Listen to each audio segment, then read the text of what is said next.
주님이 곧 오십니다.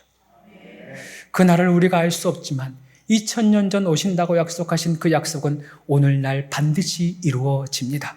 그날은 더욱 가까이 우리에게 임하고 있습니다. 그러니 지난날 세상의 날 보지 말고 주님 바라보며 주님의 다시 오심을 기다리는 우리 모두가 되어지기를 소망합니다. 우리나라에 대대로 내려오는 3대 거짓말이 있다고 해요. 첫 번째 거짓말은 노처녀, 노총각들이 나 절대 시집 안 가, 나 절대 장가 안 가, 그거 하는 말이고, 두 번째는 장사하는 사람들이 이거 진짜 미치고 파는 거야 라고 하는 거예요. 또 하나, 어르신들, 나이 많은 어르신들이 늙으면 빨리 죽어야지 하는 말 거짓말이래요. 교회 버전 거짓말도 있습니다. 목사님들이 단상에 올라와서 딱 한 가지 이야기만 간단히 설교하고 가겠다고. 그게 거짓말이래요. 오늘 설교 길이는 적당합니다. 여러분 편안한 마음으로 들으시면 됩니다. 생각해보니 저도 1년 동안 참 많이 거짓말한 게 있어요. 이런 겁니다. 오늘 저녁은 안 먹을 거야.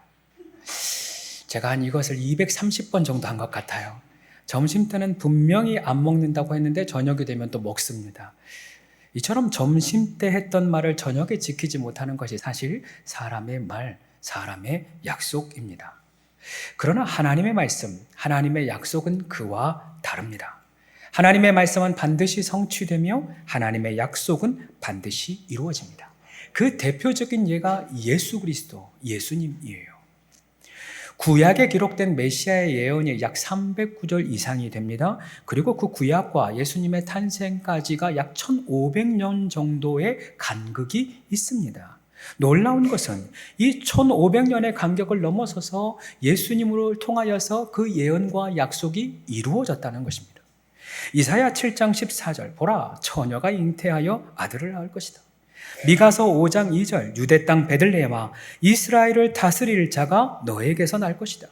이사야 53장, 그가 찔림은 우리의 허물 때문이요 그가 채찍에 맞음으로 우리가 나음을 받았도다.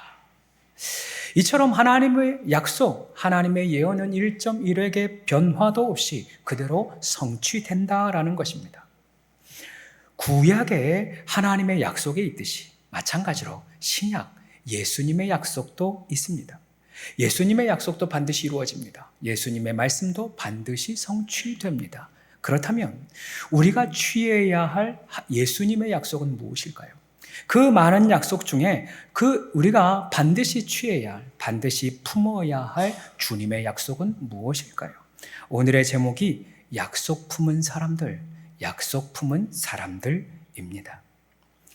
첫 번째 우리가 품어야 할 약속은 구원의 약속입니다.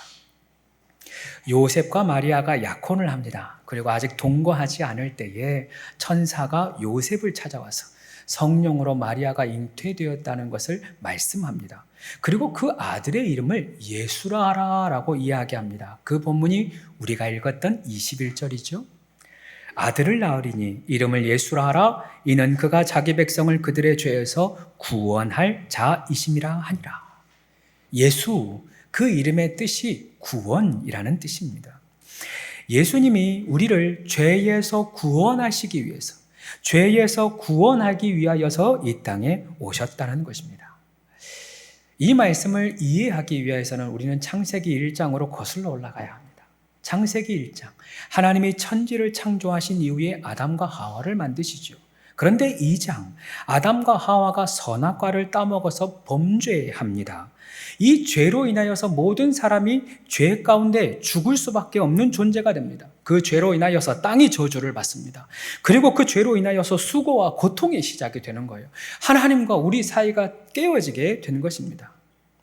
그때 3장, 하나님께서 이러한 말씀을 하시죠. 내가 너로 여자와 원수가 되게 하고 내 후손도 여자의 후손과 원수가 되게 하리니 여자의 후손은 내 머리를 상하게 할 것이요 너는 그의 발꿈치를 상하게 할 것이라 말씀합니다. 여기서 말하는 여자의 후손은 성령으로 잉태된 예수님을 가리킵니다. 사단을 향하여 사단 너가 예수님의 발꿈치를 상하게 한다. 즉 예수님이 십자가에 못 박아 죽게 하겠지만 예수님은 3일 만에 부활하여서 오히려 사단의 권세를 멸하신다는 것입니다. 죄의 권세를 멸하시고 사망 권세를 멸하신다는 것입니다. 창세기에 기록되어진 첫 번째 예언의 말씀이 예수님의 십자가를 통하여 완성되는 것입니다. 그리고 예수님이 다시 우리에게 또 하나의 약속을 하십니다. 요한복음 3장 16절 17절. 하나님이 세상을 이처럼 사랑하사 독생자를 주셨으니 이는 그를 믿는 자마다 멸망하지 않고 영생을 얻게 하려 하심이라. 하나님이 그 아들을 세상에 보내신 것은 세상을 심판하려 함이 아니요 그로 말미암아 세상이 구원을 받게 하려 하심이라. 이제 우리는 이 말씀을 믿기만 하면 영생을 얻는 것입니다. 하나님의 아들 예수 그리스도를 믿기만 하면 죄 사함을 받고 구원을 얻는 것입니다. 그런데 많은 사람들이 이 죄의 문제를 나와 상관이 없다고 생각해요. 죄 사함? 그게 나랑 무슨 상관인가? 죄 사함? 나는 죄가 없다. 그렇게 생각을 해요. 그러나 그렇지 않습니다.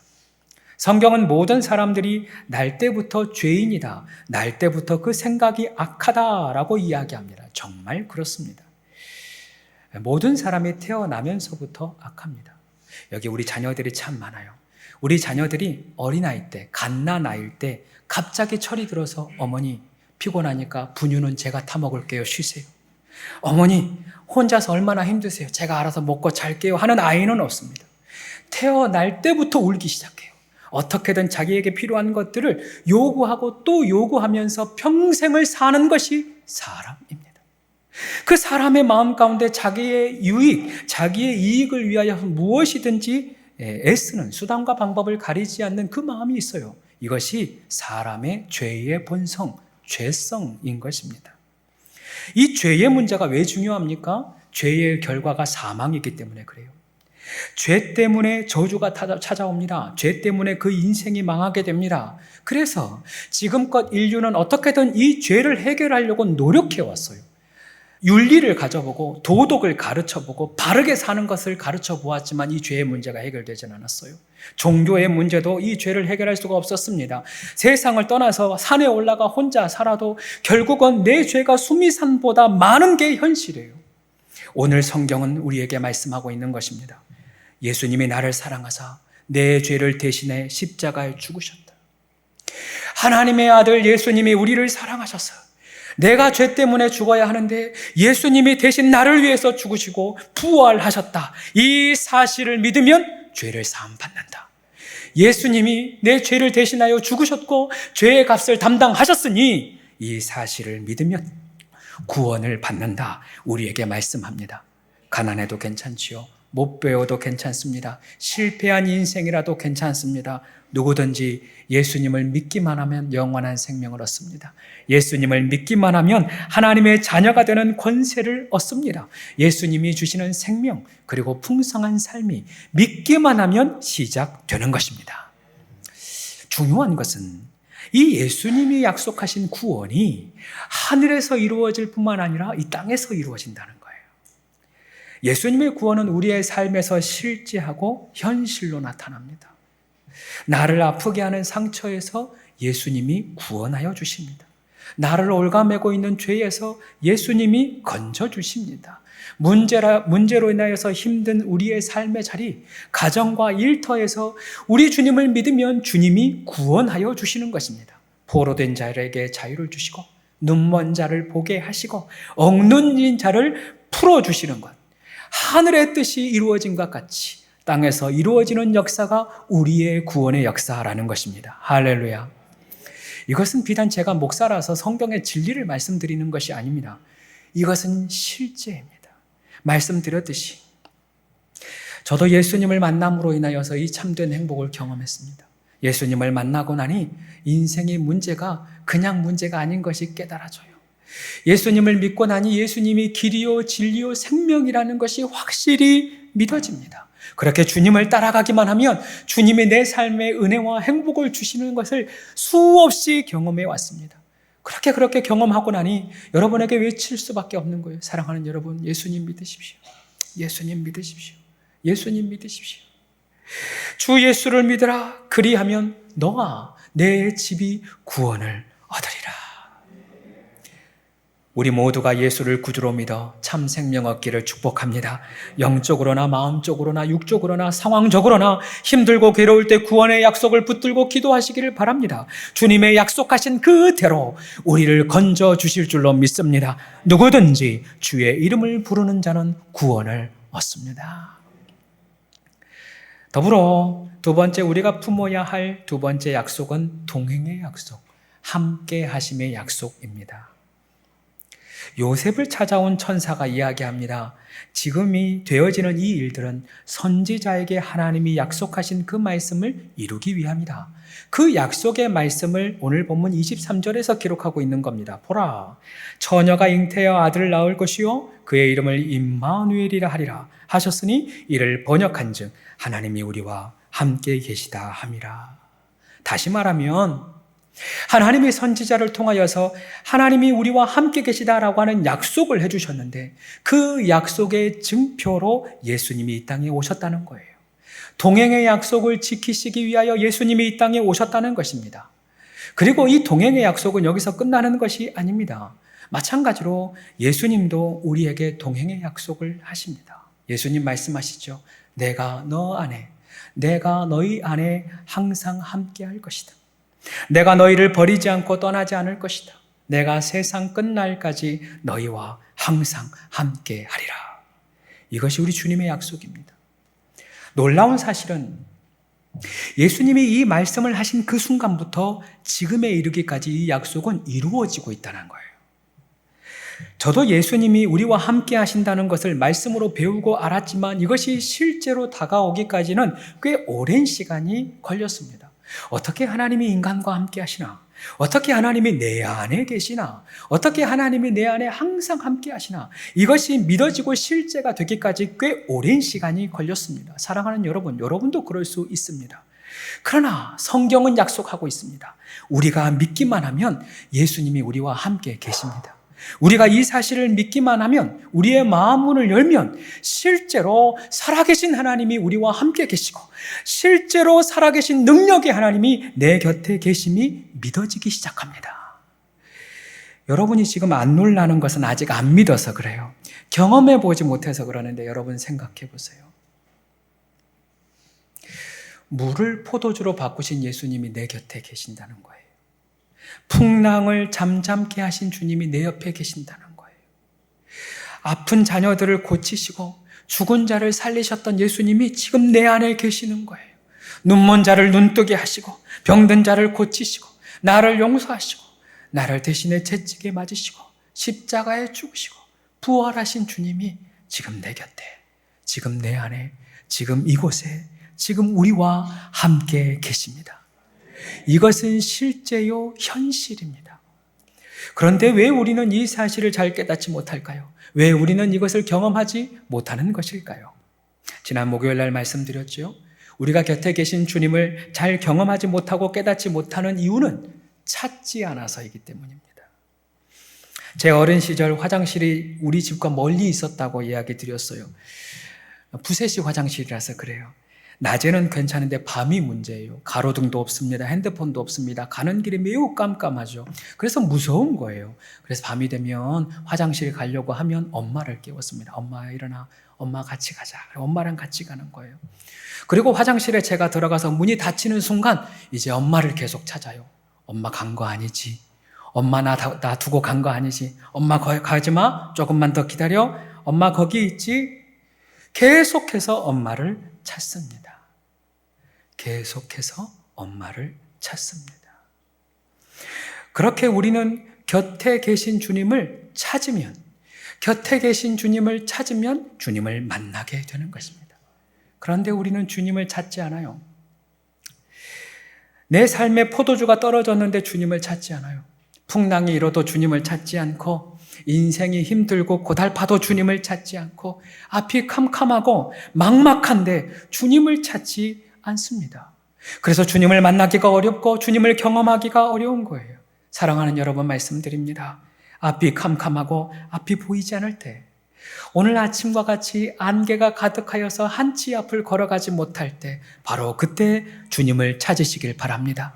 내일이 걱정되고 두려울 때 주님을 부르시기를 바랍니다. 그리하면 주님이 우리 가운데 만나주시고 내 곁에 계신 주님을 경험하게 될 것입니다. 한 청년이 새벽까지 술을 마시고 술이 떡이 돼서 교회를 찾았대요. 여기 계신 집사님 얘기 아니니까 들어보세요. 여러분, 우리 교회는 그런 분이 없어요. 교회의 잠긴 문을 흔들면서 문 열어, 문 열어, 그 안에 있는 거 다 알아, 문 열어 외치는 거예요. 그러자 교회 지키는 사찰 집사님이 얼른 뛰어와서 누구 찾냐고 물어요. 그랬더니 그 청년이 외치는 거예요. 예수 있는 것 다 알아. 예수 있는 것 다 알아. 안에 있으면 나와봐. 예수 나와봐. 그러는 거예요. 얼마나 답답했으면 그렇겠어요. 그런데 그때 집사님이 이렇게 이야기했대요. 여기 그런 사람 없습니다. 여기 그런 사람 없습니다. 돌아가세요. 이게 이해가 돼야 웃는데 여러분, 예수님을 멀리서 찾지 말고 내 안에 계심을 믿으시기 바랍니다. 예수님을 멀리서 사람에게서 찾지 말고 내 안에 함께 계심을 믿으시길 바랍니다. 예수님은 지금도 우리와 함께 하십니다. 우리의 곁에서 우리에게 힘을 주시고 능력을 주시고 힘을 베풀어 주시고 위로하시고 치유하시며 우리의 인생을 세워가고 계십니다. 그러니 날마다 나와 함께 계시는 주님과 동행하는 우리 모두가 되기를 축복합니다. 우리가 품어야 할 마지막 세 번째 약속이 있습니다. 그 약속은 다시 오심의 약속, 재림의 약속입니다. 우리가 읽었던 요한복음 14장 2절에서 3절까지 우리가 다 같이 한 목소리로 한 번 더 읽기를 원합니다. 내 아버지 집에 거할 곳이 많도다. 함께 읽을게요. 그렇지 않으면 너희에게 일렀으리라. 내가 너희를 위하여 거처를 예비하러 가노니 가서 너희를 위하여 거처를 예비하면 내가 다시 와서 너희를 내게로 영접하여 나 있는 곳에 너희도 있게 하리라. 초대교회 성도들은 이 말씀을 있는 그대로 믿었습니다. 그래서 주님이 곧 오신다고 약속하셨으니까 자기 자신을 준비시켜요. 심지어 부활하신 주님이 다시 오신다고 약속하셨으니 그 약속을 믿고 순교합니다. 죽음을 무릅쓰고 생명을 버리고 이 약속을 지켜냅니다. 그렇게 초대 교인들에게는 주님의 재림의 약속이 생명과 맞발꿀 진리였던 것입니다. 그러나 이 시간이 지남에 따라서 이 진리가 조금씩 희석됩니다. 과거에 사단의 전략은 무력과 죽음이었어요. 예수 믿는 자를 잡아 가두고 예수 믿는 자를 죽이기 시작합니다. 그러나 그 핍박과 고난이 심해질수록 오히려 부활신앙과 재림신앙이 더 불타오르는 것입니다. 우리나라에도 그런 역사가 있죠. 일제강점기 시대 수많은 사람들이 끌려갔습니다. 그중에 고 손양원 목사님 감옥에 갇혀서 고문을 당하는데 다른 것 구하지를 않아요. 살려달라고, 속히 나를 건져달라고 그렇게 이야기하지 않고 그렇게 기도하지 않고 이렇게 기도합니다. 낮에나 밤에나 눈물 머금고 내 주님 오시기만을 고대합니다. 가실 때 다시 오마 하신 예수님, 오 주여 언제나 오시렵니까? 천년을 하루같이 기다린 주님, 내 영혼 당하는 것 볼 수 없어서 이 시간도 기다리고 계신 내 주님, 오 주여 이 시간에 오시옵소서. 오 주여 이 시간에 오시옵소서. 이렇게 고난은 오히려 주님의 다시 오심, 재림의 신앙을 더욱 강화시킵니다. 그러자 사단이 전략을 바꿔요. 이 땅을 오히려 풍성하게 합니다. 부요하게 합니다. 풍족하게 합니다. 이렇게 풍족과 부요를 맛보는 사람들이 이제는 예수님을 고대하지 않고 물질을 고대합니다. 예수님의 다시 오심을 기다리지 않고 어떻게든 부자 되기를, 부요하게 살기를 기다리기 시작하는 거예요. 그랬더니 그 고대하는 노래의 제목이 바뀌었습니다. 내용이 바뀌었습니다. 60세의 저 세상에서 날 데리러 오거든 아직은 젊어서 못 간다고 전해라. 70세의 저 세상에서 날 데리러 오거든 할 일이 아직 남아 못 간다고 전해라. 심지어 100세가 되어도 못 간답니다. 좋은 날 좋은 시에 간다고 전해라. 지금 이 시대가 천당보다 분당이 좋은 시대가 되어버렸어요. 천국보다 내가 사는 이 땅에 더 좋은 시대를 살아가고 있습니다. 그러다 보니 진정한 천국의 기쁨을 알지 못한 채 천국에 기다리는 그 마음, 하나님이 다시 오시는 그 마음을 잃어버리기 시작합니다. 여러분 생각해 보세요. 예수님이 이 땅에 오셨을 때 빛이 세상에 왔으나 어둠이 깨닫지 못했다라고 기록하고 있습니다. 즉 이스라엘 왕이 예수님을 기다리지 않았습니다. 그때까지 제사를 드리고 교회를 성전을 지켰던 제사장들과 율법학자, 서기관들이 예수님을 반기지 않습니다. 오늘날도 마찬가지입니다. 그때나 지금이 너무 닮아 있습니다. 주님의 오심이 반갑지 않습니다. 주님의 다시 오심이 기다려지지 않습니다. 지금의 삶이 너무 좋고 더 누리고 더 즐기고 싶어 합니다. 그래서 예수님이 말씀하시는 거죠. 인자가 다시 올 때 믿음을 보겠느냐? 인자가 다시 올 때 믿음을 보겠느냐? 몇 달 전 꿈을 꾸었습니다. 가끔 꿈에 제가 함께 섬기던 류영모 목사님이 나오십니다. 그때마다 제가 꿈속에서도 긴장을 해요. 얼마나 바른 자세로 목사님을 대하는지 몰라요. 목사님과 부흥의 날짜를 잡았는데 제가 이 부흥의 날짜를 성도들에게 알리지 않은 거예요. 그런데 저도 모르게 그날이 되어버렸습니다. 전화가 오는 거예요. 비서 목사님께서 오늘 목사님 몇 시에 가십니다. 언제까지 갈까요? 하는데 마음이 덜컥 내려가는 거예요. 내가 성도님들에게 안 알렸는데 어떡하나? 이 성도님들에게 어떻게 이것을 알리나? 지금이라도 전화를 돌려야 하나? 막 우왕좌왕 하다가 깼어요. 얼마나 심장이 쿵쾅거리는지 몰라요. 여러분이 안 당해봐서 그래요. 진짜 그랬어요. 놀래서 깼어요. 그 꿈이 무슨 의미인지 금방 깨닫게 되었습니다. 주님이 제 마음 가운데 말씀하시는 것 같았어요. 언제인지는 알지 못하지만 목사님과 제가 약속을 했던 것처럼, 그날 온다고 약속했던 것처럼 우리 주님과 우리가 약속을 했어요. 주님이 오신다고. 주님이 오신다고. 그런데 그날을 알지 못하고 전하지 못하여서 우왕좌왕하는 것입니다. 우왕좌왕하는 거예요. 주님이 곧 오시니 너는 외쳐라.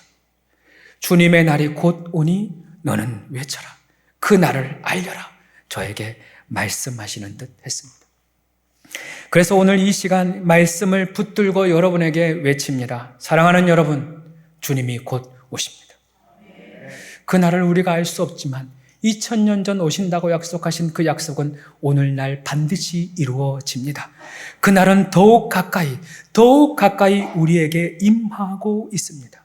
그러니 지난 날, 세상의 날 보지 말고 주님 바라보며 주님의 다시 오심을 기다리는 우리 모두가 되어지기를 소망합니다.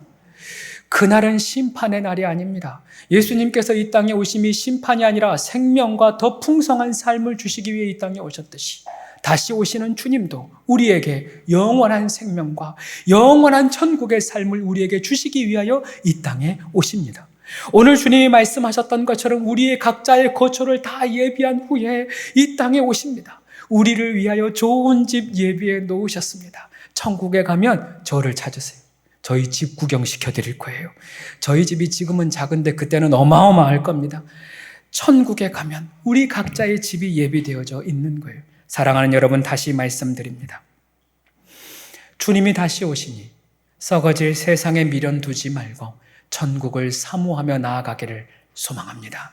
잠시 있다가 사라질 세상에 연연해 하지 말고, 잠시 있다가 사라질 세상의 것 때문에 너무 힘들어하지 말고, 반드시 있고 반드시 오며 반드시 좋은 곳으로 채워주시는 저 하나님 나라, 주님의 다시 오심을 소망하며 살아가는 우리 모두가 되기를 소망합니다. 얼마 전 나누었던 철로 역정의 한 가지 이야기로 오늘을 설교를 마치려 합니다.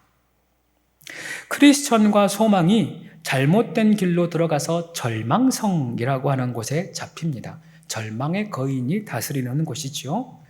그 절망의 거인에게 모든 고난을 당하고 매질을 당합니다. 그리고 감옥에 갇혀요. 그때 크리스천이 깨닫습니다. 죽고 싶은 마음이 간절한데 이 절망의 거인이 자신을 안 죽이는 거예요. 자신을 매질하고 때리면서 죽일 수는 있는데 죽이지는 않는 거예요. 깨달음이 옵니다. 아, 그렇구나. 절망이 나를 죽일 수는 없구나. 절망이 나를 죽고 싶은 마음이 들게 할 수는 있으나 나를 직접 죽일 수는 없구나 라는 생각이 들어요. 그리고 그때 절망 속에서 내 안에 열쇠 하나가 있다는 것을 깨닫게 됩니다. 그 열쇠의 이름이 promise, 약속이었습니다. 그리고 드디어 그 약속을 꺼내어 사용하기 시작하는 거예요. 오늘은 이 이야기를 또 다른 통찰로 보아야 합니다. 우리 안에 저마다 약속을 품고 있어요. 약속이 내 안에 있어요. 말씀을 들었습니다. 말씀이 여러분 안에 다 있습니다. 이제 중요한 것은 이 말씀을 꺼내어 사용하는 것입니다. 약속을 품는 사람들, 오늘의 제목입니다. 약속 품고 사는 사람들은 단순히 내 약속을, 하나님의 약속을, 하나님의 말씀을 기억한다, 가지고 있다, 그 의미는 아닙니다. 그 약속을 알고 품었으니 이제 사용하자는 것입니다.